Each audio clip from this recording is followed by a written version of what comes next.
Review and Computer and Telecommunications Law Review. He has authored several papers on IP and written along with his co-author the 2 intellectual property volumes on Halsbury Laws of India.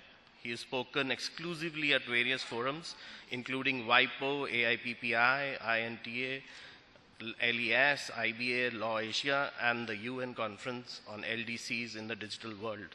He has served on several international and national expert groups and commonalities, including the Patent Law Drafting Committee for revising and recommending changes of law. Welcome, Mr. Praveen Anand.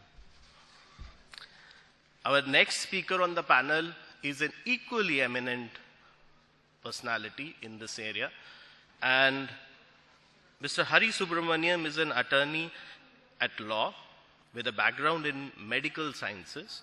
He is the managing partner of a leading New Delhi-based IPR law firm, Subramaniam and Associates, SNA. He has been in practice in the field of patents and trademarks for over 30 years and has been involved in several important IPR and contentious issues in India and abroad. He has one of the best track records in patent oppositions in India.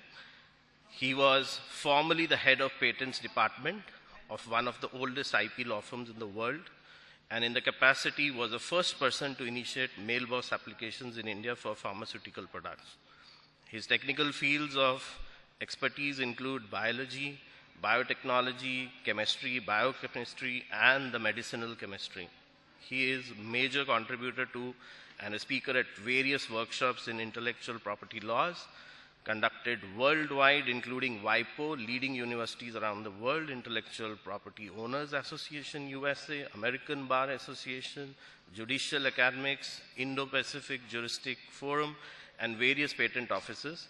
He has authored several articles on patents and is on teaching faculty of several institutions like Indian Law Institute, New Delhi, the Academy of Intellectual Property Laws, Mumbai, and he has been invited several times as an expert witness before the Parliament for amendment of patent laws. He was a member of a 3-member team which was invited by the Mauritius Research Council, headed by the Prime Minister of Mauritius, to advise them of patent law amendments in August 2002. He is a member of several international organizations connected with intellectual property and is the president of the Asian Patents Attorneys Association India chapter. Welcome, Mr. Hari Subramaniam. Our next speaker is Dr. Stephen Walk. Stephen has studied physics, philosophy, and macroeconomics at Bonn University and graduated in physics. So you have a medical science attorney and now a physician, right? So he spent the first 5 years of his professional career at McKinsey & Company. After founding and having sold 2 businesses, Stephen was in several functions in Bayer AG as well as Danaher Corp.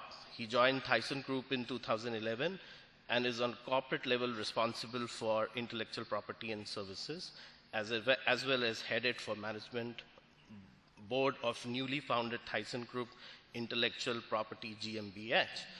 He's 47 and has 3 sons. Lot to handle, Stephen. So welcome, Stephen, as well on the panel. Mr. Lakshmi Kumaran, who was the 4th member of the panel, had to rush to the High Court today for an urgent hearing, but we have a better substitute. Please welcome Mrs. Malti Subramaniam, and she will kind of represent Mr. Kumaran on this panel. So as you can see, we have a very diversified panel and everyone is an expert in his own field. So one of the challenges that I had to moderate the panel was that I didn't know where to start and where to define the questions, right? So that was a big challenge for me, but I will attempt at least trigger some thoughts because the vast wealth of experience that each one of them bring to you is unfathomable. So just to start with,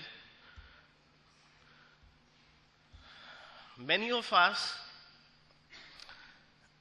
in the IP world, we all are aware that in any valuation, 80 to 90% of the market valuation of a firm is intangible assets or patents or intellectual property.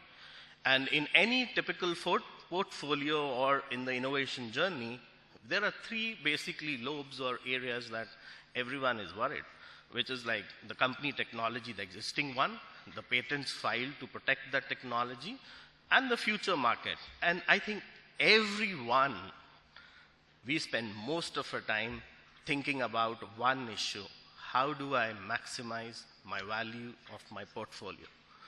And I think that is one question that has been intriguing and has been bothering us and taking most of our time. Okay, I'll do a slide presentation mode. Yeah.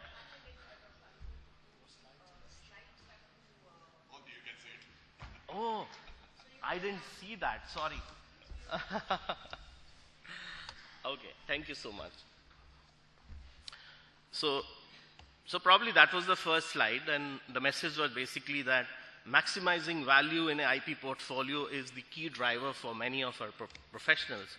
But if you see a bit more, and this is one of the data points that I got, that if you see the quantity of analysis of a typical IP portfolio in terms of quantity, there are like just 2% which are pioneering inventions, 3% like new generation IP, 20% of significant improvements, 60%, the green portion, the majority of it is only minor improvements, and rest is routine solutions. And patenting is an expensive process. It takes a lot of resources. It takes a lot of time. So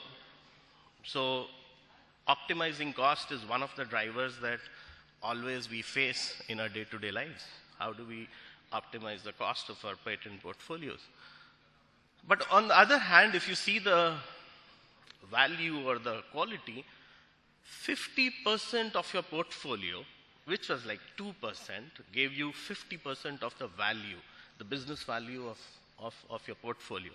20% new generations, 15% significant improvements, and it's almost a reverse pyramid. And the question that we always have is, how do we drive the maximum value out of that 2%? Rest of our journey is torn between what do I acquire and what do I divest? And these are board level questions or deliberations. And torn between a professional, between a cost and a value, is trying to find answers between what do I acquire and what do I divest.